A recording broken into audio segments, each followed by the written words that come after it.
Hi everyone, my name is Cassie and this is my daughter Hazel. And we are excited to read you a bunch of special Earth Day books that all have animals and insects in them. And these are some of our favorites. So the first one I'm going to read is called The Family of Earth. And I chose this book because it has wonderful pictures. The world looks different to each of us.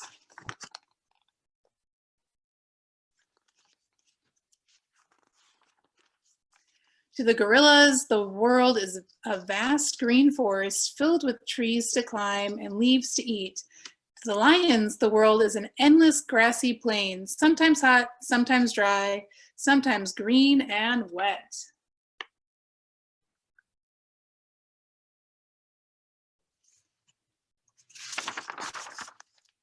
Snow leopards see the world as a giant mountain, cold and windy, rocky and snowy. Dolphins live in a world of water.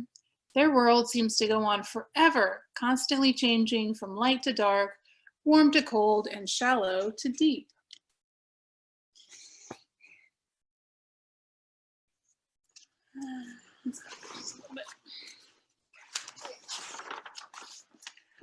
Flowing rivers, quiet ponds, and muddy banks are the only world the hippo knows.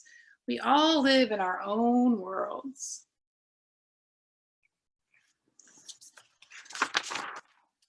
Leopards do not swim with the dolphins. They have never seen a penguin.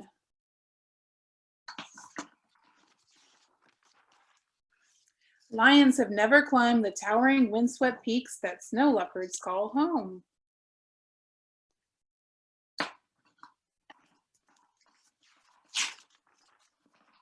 And yet all these different worlds are the same world. The earth may look different to each of us, but we share only one earth.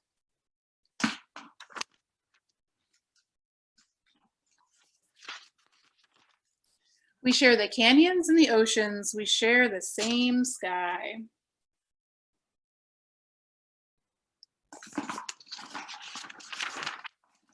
We share all the forests. In the whole universe, there is only one Earth.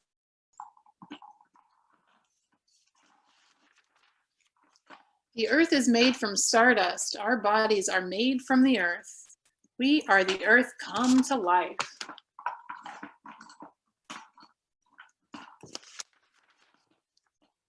No matter where we live, all of us share the same air, water, minerals, and plants of this world.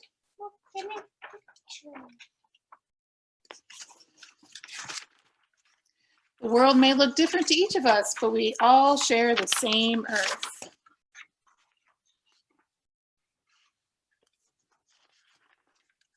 We are the family of Earth. The end. All right, so it's really easy to get excited about lions and dolphins and those kinds of animals. But what I also get excited about is bugs, because they are part of the animal kingdom too, and very important. So this book is called I Like Bugs, and it's by Margaret Wise Brown.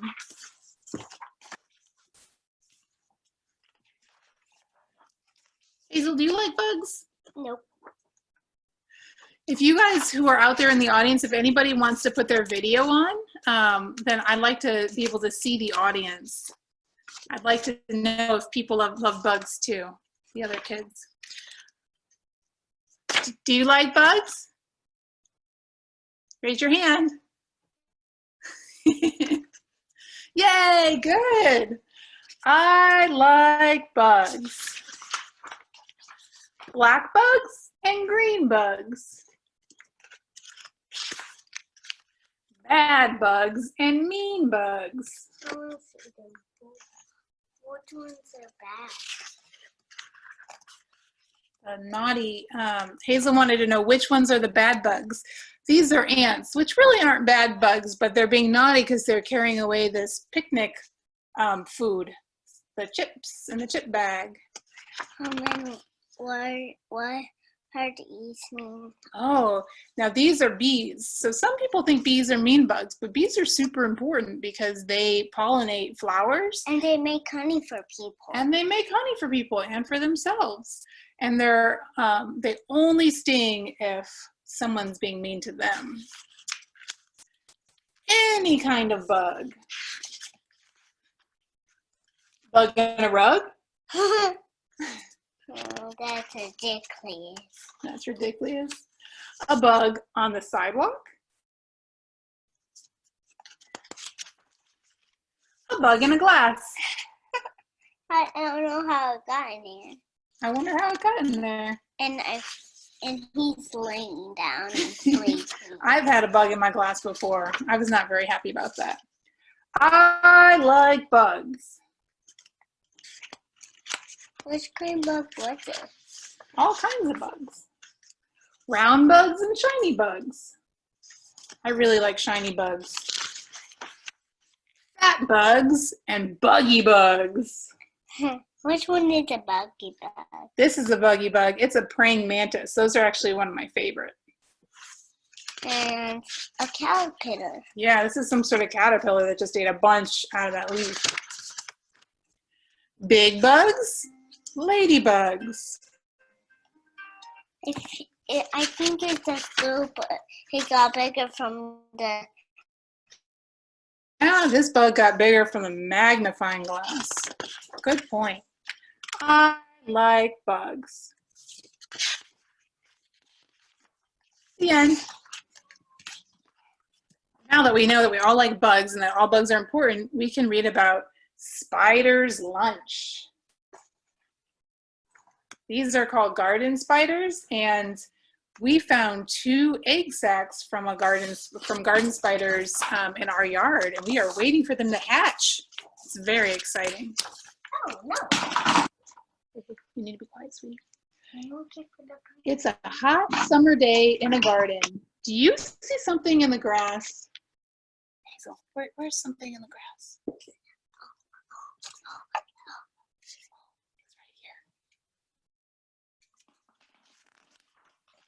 It's a garden spider. The spider has lots of legs.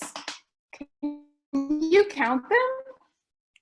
1, 2, 3, 4, 5, 6, 7, 8. 8 legs. All spiders have 8 legs. From far away, the spider looks small, but up close, the spider looks big. The spider has 2 fangs. It can bite with them. The spider has 8 eyes, but it cannot see very well. Should be really quiet with those. So, 2 fangs and 8 little eyes. Now the spider is ready to eat. How does she get food? She catches it on a web. A long, thin string of silk comes out of the spider. The silk is sticky like bubble gum.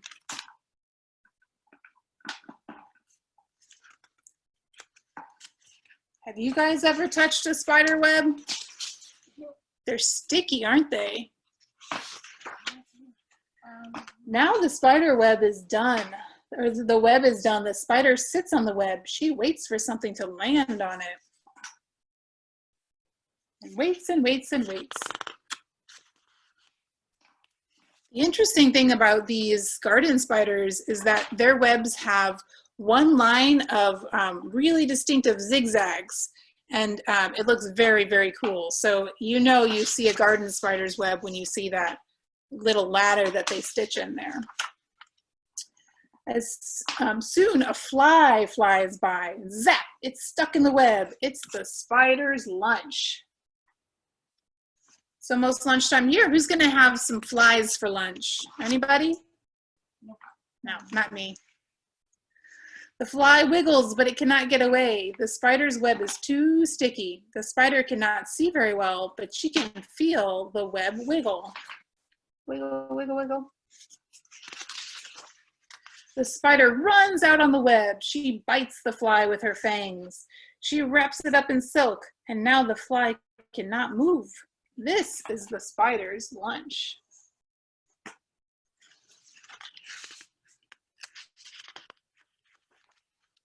The spider eats the fly, then she waits for something else to land on her web.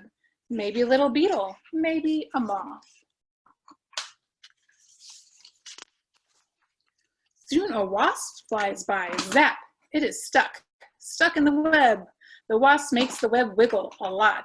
The spider can tell that this is something big.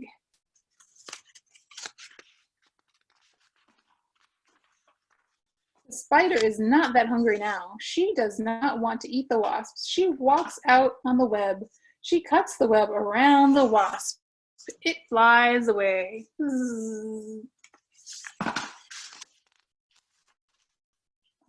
Tap, tap, tap, a little male spider comes. He says, his tapping says that he is not something to eat. Hazel, do you remember what a male spider is? A boy or is a man. Yeah, like a boy or a man spider.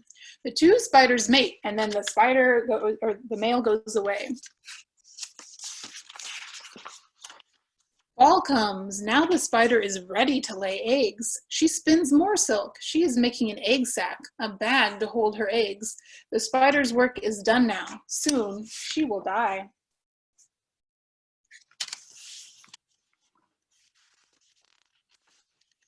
Snow falls. All winter the egg sack waits. In the spring, baby spiders come out. Each one climbs up a blade of grass. Each one makes a long silky string. The wind blows them up. That sounds like a fun way to travel.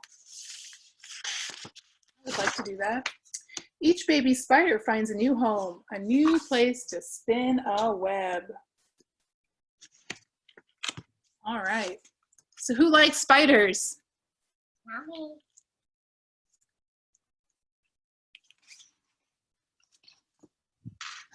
All right. Now this is called the Beak Book. I love watching birds, and I've been really excited to see all the birds this spring come out.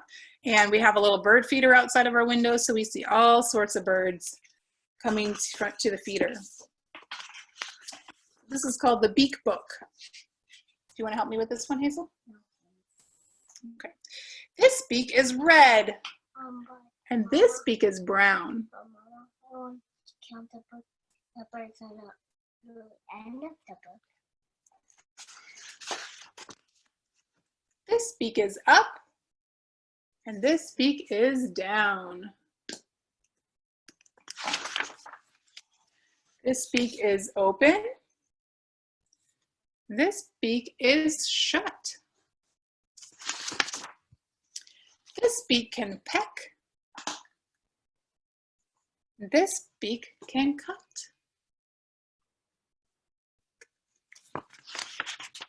This beak is big, and this beak is small.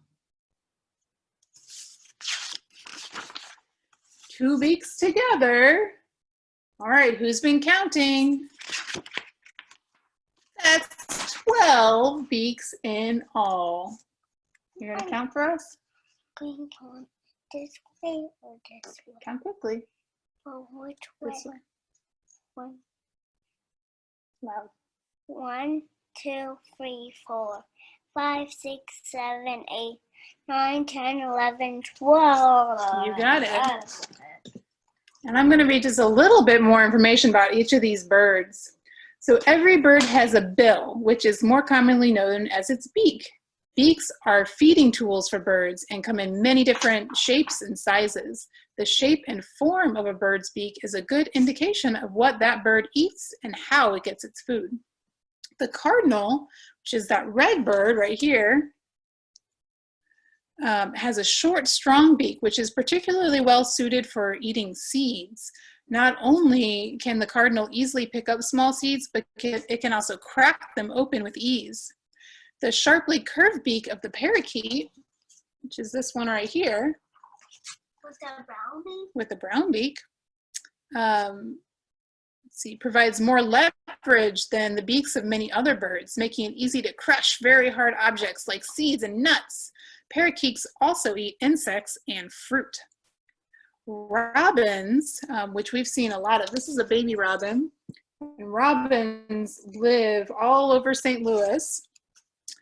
So robins have short, sharp beaks, which are very well suited for ground feeding.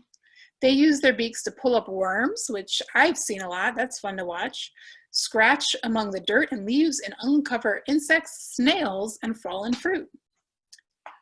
Oyster catchers, which are this beak with a really long orange beak.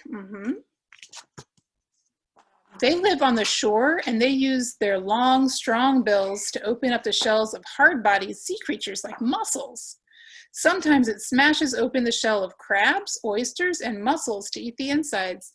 Sometimes it flips a crab upside down on its back and then stabs it with its long beak. Its bill is also well suited for probing the sand and mud for other edible animals. And then we have the white pelican, which is right there. They have a really cool beak. So their enormous beaks are like a pouch, and they use them like a fishing net. So they scoop up large amounts of water, and it drains from the pouch, and they can hold up to 2 gallons. So if you've ever had a gallon of milk, those huge gallons of milk, they can have 2 of those in their beak. They swallow the whole fish and that are left in their beak. So that's just a couple of examples of really cool uses for beaks. And you guys can start looking at the birds that you see around your neighborhood, and you can guess if they eat seeds or insects or other things like that. All right. So this book is called The Very Sleepy Sloth. And what I like about this book is it teaches us that every animal and really every person has something that they're very, very good at.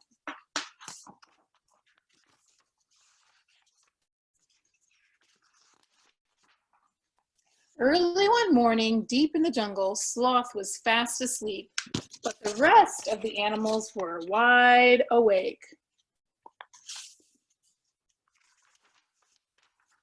Cheetah was on the treadmill working on his speed.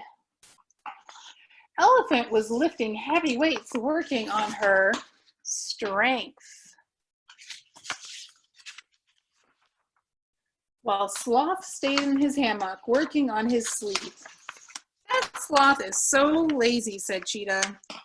All he does is lie there, agreed the elephant. Just dozing in his hammock, added Kangaroo.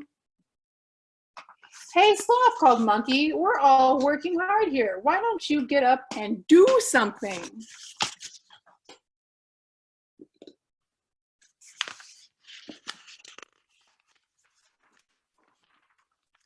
The Sloth slowly opened one eye. Monkey, he said, if you are so hardworking, why don't you try lifting elephants' weights?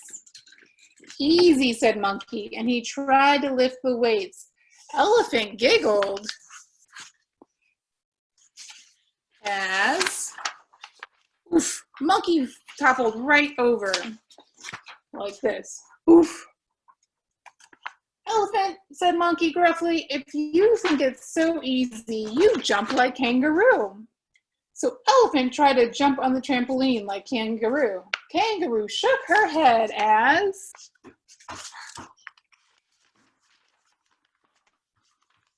crash! Elephant fell right through. Don't look at me like that, Kangaroo, said Elephant grumpily. Can you run like Cheetah? So Kangaroo tried the treadmill. Cheetah chuckled as Kangaroo landed on her bottom. Boom! Cheetah, said Kangaroo angrily. Yeah, it's okay, baby. If you're so smart, swing like Monkey. So Cheetah climbed the high bars and swung right into. Who did Cheetah swing into? Elephant. Elephant! Eek! By now, everyone was very hot, very tired, and very cranky. This is useless, they muttered. Who caused all this trouble? Oh, no. It wasn't me, said Cheetah. I was busy running. It's okay, sweetie. Just don't be alarmed. It wasn't me, said Kangaroo. I was busy bouncing. It wasn't me, said Elephant. I was busy lifting weights. It wasn't me, said Monkey. I was busy swinging. All the animals turned and looked at, who do you think they looked at? Sloth. Sloth! Sloth! Hey, Sloth, they cried. You started all this. Sloth turned lazily. You must see by now, he said, that we were all busy doing what we do best. Even me. The animals all thought about it. Yes, they cried. We're all good at running or jumping or lifting or swinging, but Sloth is the very best at snoozing. Exactly, said the Sloth, and with a stretch and a yawn, he fell fast asleep. The end. And I have one more book, which is a nighttime book that I love. I love the pictures in this one. It's called Little Owl's Night. I really like owls. Me too. Little Owl was having a wonderful night. He watched the funny possum family waddle along in a neat row.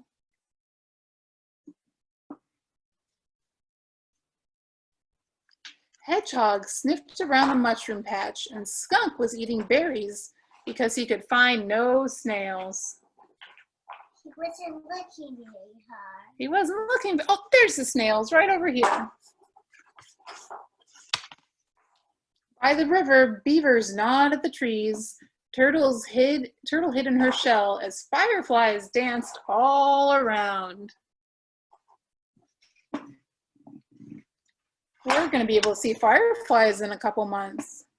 Little Owl visited his friend the raccoon. As they sat in the clover, fog rolled in and hovered just overhead.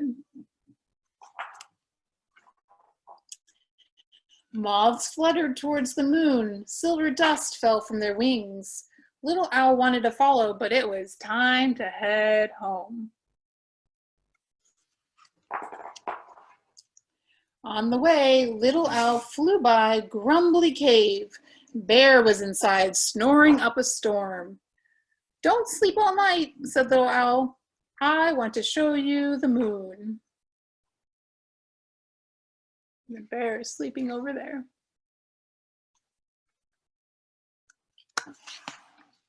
But the bear kept snoring as usual. Little Owl flew home to his tree, gazing at the sky. He wondered if the bear had ever seen the stars. Have you guys seen stars before? Yes, me. Yeah? I love looking at the stars.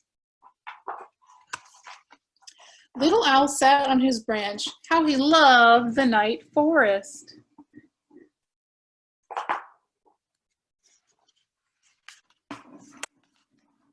Frog croaked softly and Cricket chirped smartly. Little Owl heard rustling at the foot of the tree. Fox had come to say hello.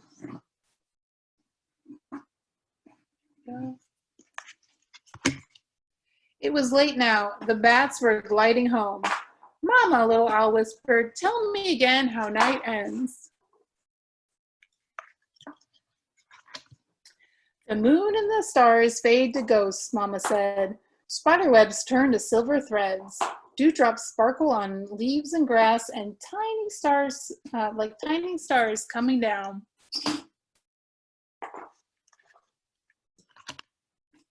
Moonflowers close and morning glories open. The sky brightens from black to blue, blue to red, red to gold.